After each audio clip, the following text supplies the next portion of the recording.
Hi, Jessica. How are you doing? Hello, Dr. Musa. I'm very well, thank you. How are you? I'm too excited today on this International Women's Day because this day really makes a lot of change. People talk different things, support women. So that's why I'm really excited. Thank you very much for joining this show live from Germany. And before I jump to your speech, our request, I want to tell to the audience that you are a very special talent. You're a global talent. In the age of 19, you become the woman in business. So it's a so young age to do your own business. And since then, you have inspired a lot of people in different countries. You have a global reach. You have work in different countries with different projects. And I'm sure that a lot of women are excited to learn from you today. Please go ahead with your speech of the day. Yeah, thank you very much, Dr. Musa. It's an honor to be here, and I'm very humbled by your kind words. In fact, I have a supporting presentation that I would like to share with the audience. So I'm sharing two screens, so probably I'll be just switching a bit here and there. As Dr. Musa said, that I am basically a woman in and on business, and I started fairly young. And I'm sure probably a lot of women started off young in their young years. Just to actually share with you the supporting screen, then it's easier for me to actually talk about today's agenda, which is launching Women's Success 4.0. And yeah, so I've got the screen ready, and I hope. Well, probably it's not working right now. Nonetheless,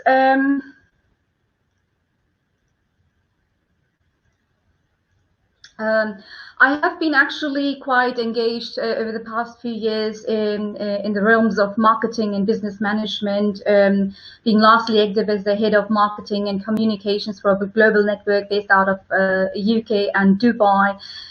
Where I started off very humbly and created a network with 0 members into $1 billion revenue generating power machine for cross-border business transactions. However, I think it has been the rich stories of people that I met across in my journey that have enabled me to pursue my passion in becoming a marketing and success coach, helping other companies and startups, as well as individuals striving in their careers to actually develop their passion and social competencies, as well as personal branding. So, of course, you'll see a lot of recommendations on my LinkedIn profile.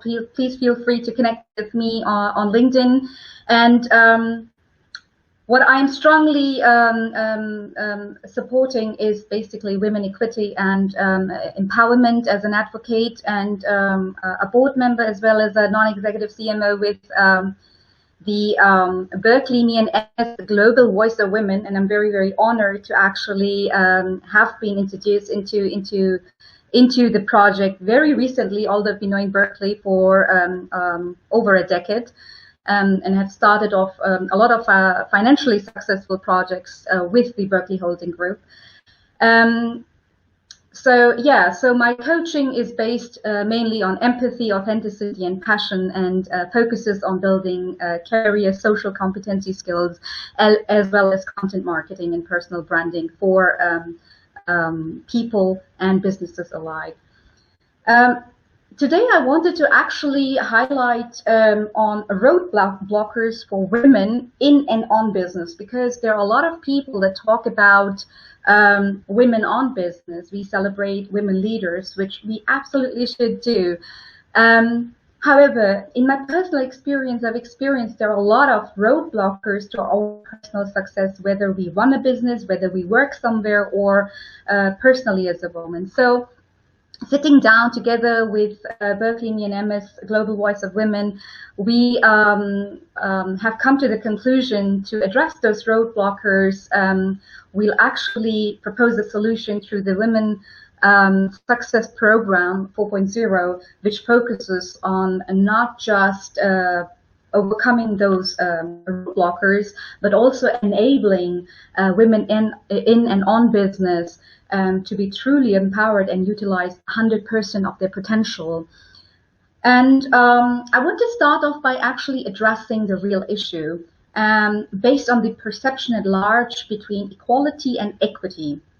Now, a lot of people interuse these terms thinking that they are synonyms, but in reality, equality is the access to equal opportunity regardless of gender, and equity is the fair distribution of resources to access an opportunity based on the individual needs. But what we really need to do is to shift our focus on removing the root cause of inequity in the first place. So if there is a systematic change within and externally, that's where we can actually address the problem at hand. And well, at large, I understand we have a long way to go. And I'm sure that with our empowerment goals of Berkeley, Me and MS, Global Voice of Women, we're going to address those challenges as well. There are still many fantastic women leaders out there. There are still other challenges that are roadblockers to most women's personal success, as well as professional success collectively. And today, I just wanted to highlight the top 3 roadblocks or challenges or questions that I've come across that women in and on business face, and share with you basically a few tips that I learned through personal experiences as well. So the first one is, what can I do to be treated equally? Now, I just feel that there has to be, first of all, a very clear conscience about what your goals are, right? And you cannot achieve clarity without understanding what you stand for. And I'm just going to move this camera a bit here. I've got a little technical issues going on here. Right. So confidence and conscious creation is really the need of the time, and it's basically an advice for every woman leader and a woman who is working to stand for what they want in career and not to really give up, and show up, speak up, and level up, and stop playing it safe. Because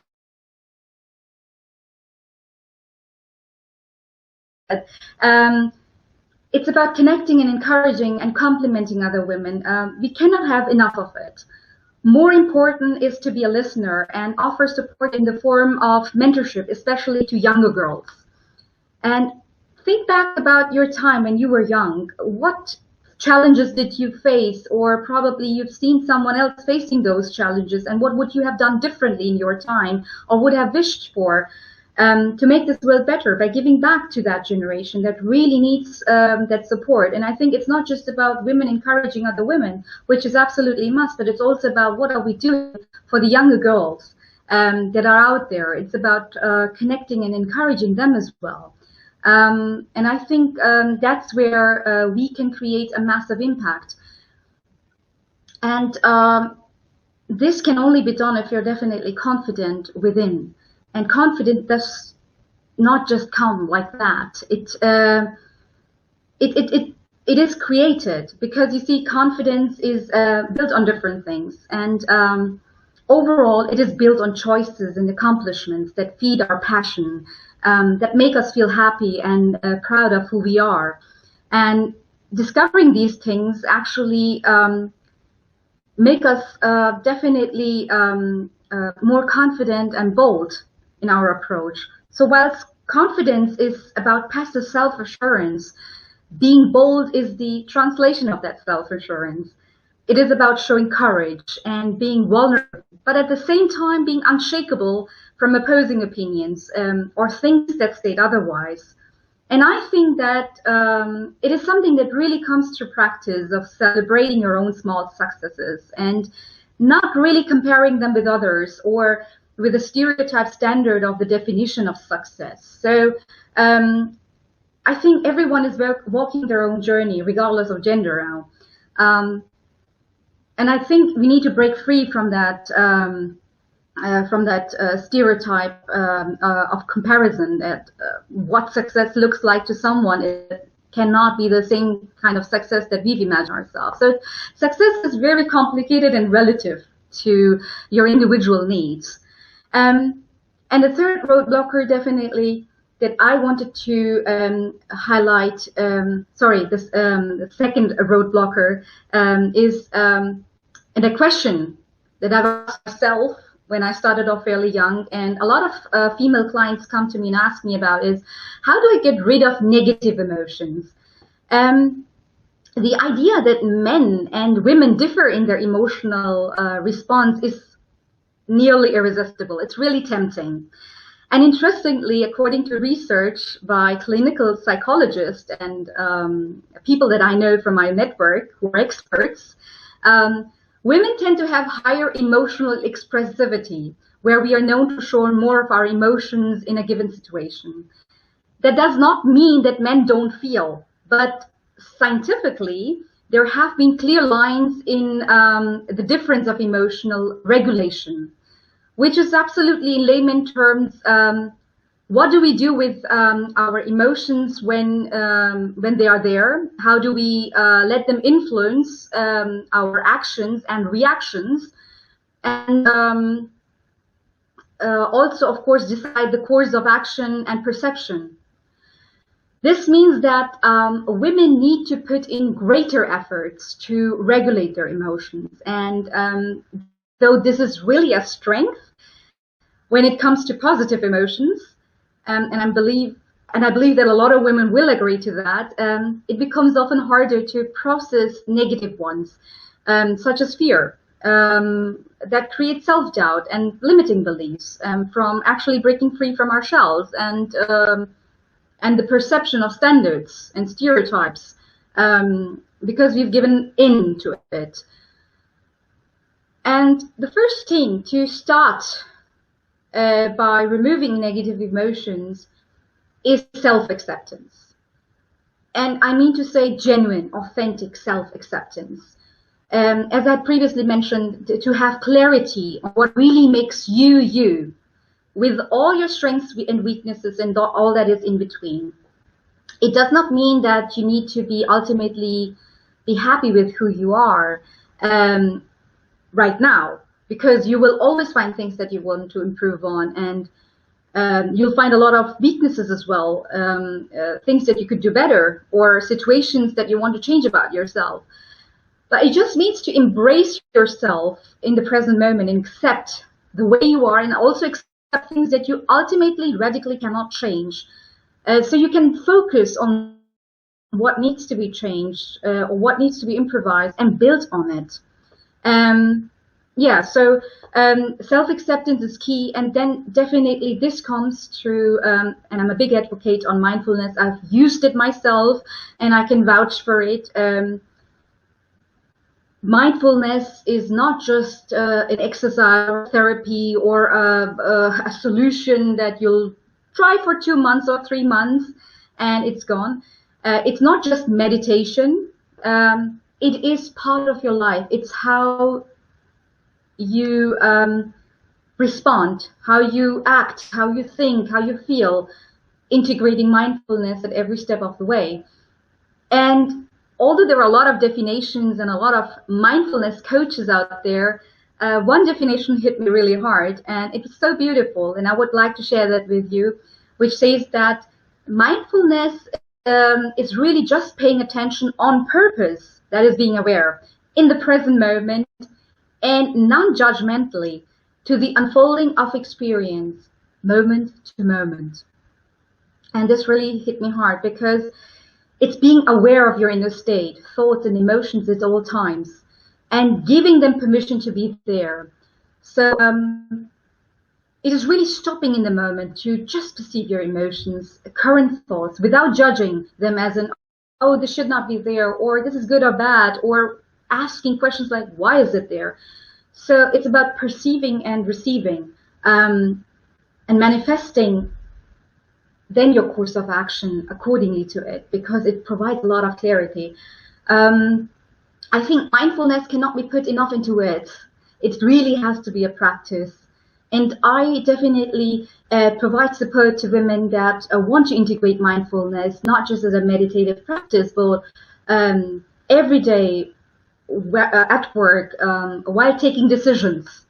And it really proves a miracle, because it helps you to stop standing in your own way of success and helps eliminate the fear, which often is a roadblocker in our emotional regulation. Because failing is not your enemy. It is the fearing of failure that really blocks us, that really hinders us. Because if you set big goals and have big dreams, you might be overwhelmed. And you're inevitably going to feel like that you cannot achieve it.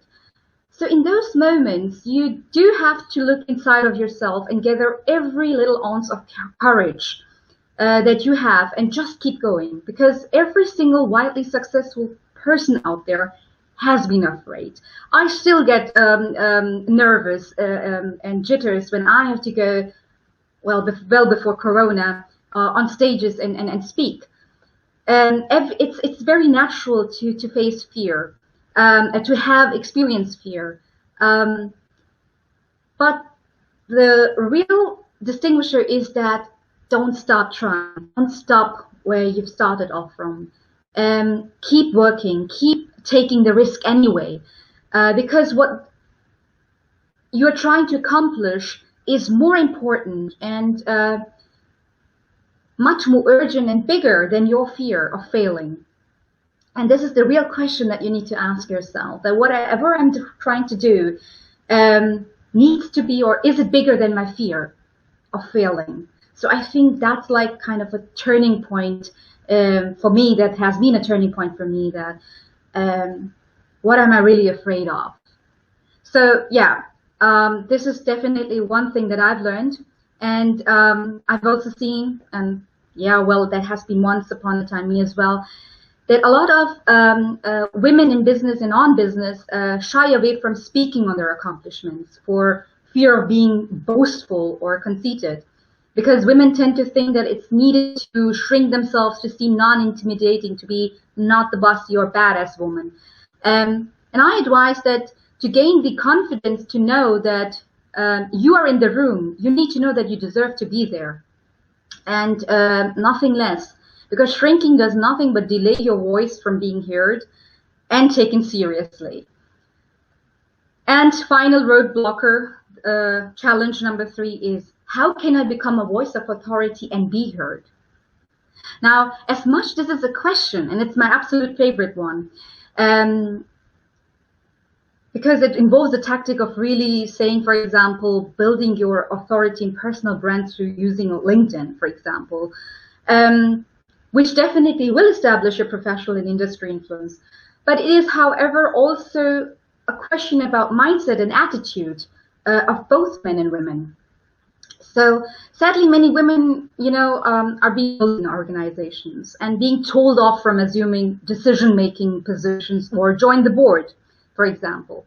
And even if a lot of companies might do involve women in board positions and C-level positions, it's just there to show numbers, but still going on with the same stereotype that women cannot take effective decisions, which is absolutely BS.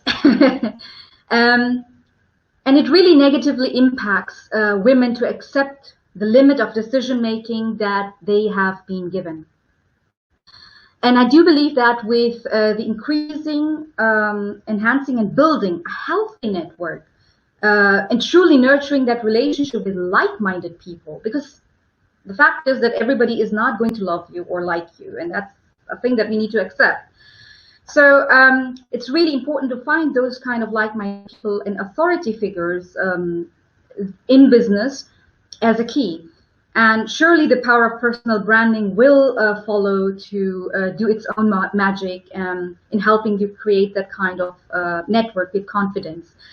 Because with a strong personal brand, being that kind of authority figure yourself, and you don't need to be a CEO or a board person or someone in a high political position to actually be a strong personal brand, you will not only gain authority and be a voice of influence, but also be in a better bargaining position financially and organizationally, which is really, really, really important. And also it is important that you find a balance between all you do as a woman leader, whether you are working, whether you are running your own business, whether you are in your career transition, starting off wherever you are. Because what perception do you create and how are you seen? This is often the challenge that I personally, in my personal opinion, see that women face of either they're being perceived really badass, just because many think that through rebellious attitude and creating a fierce image, they will succeed, versus being a diplomat, where you're like trying to play it safe. And neither is bad or neither is right or wrong. But what I really wanted to emphasize is the selection of word choice when you put yourself out there. Because the ultimate goal is to truly empower women, is to have people listen to you. And psychologically, we tend to listen to things that truly evoke positive emotions such as excitement and curiosity, or in personal situations where we validate someone else with their emotions and thoughts, so we have them listen to us, right? Yeah, so these are the three main roadblockers that need to be overcome in order to actually create that success recipe, whatever that success might be for you, because as I said, success is very relative to everyone. And that's where... That's amazing. I guess the thoughts that you have conveyed, they are that treasure of, you summarize the sea into a box, and I'm sure that the global audience has got a great value.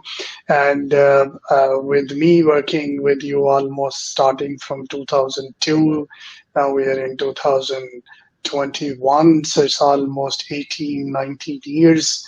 I can endorse you are the guru of the marketing, and you are a champion of the women empowerment, and you are yourself a woman in business. And there is a lot of things to learn, and I want to thank you today for joining us, and I'm looking forward to see you in our next shows again. Yes, thank you very much, Dr. Musa. One thing while I'm going, I wanted to share is that Berkeley Me and MS, Global Voice of Women, is launching this Women 4.0 Success Program as an initiative to help coach other women to achieve that personal success and leadership, and also that we are building a global network of women ambassadors, and hopefully also launching our Global Voice of Women podcast show. And I'm really humbled to be, and excited, in fact, to be part of that. Thank you very much. Actually, I'm sure that we are less, we are short of time, but it has been such a pleasure to share that thought with everyone out here today. And I really hope we can create that impact together. Thank you very much for having me. Amazing thoughts, and thank you very much for sharing such insightful information.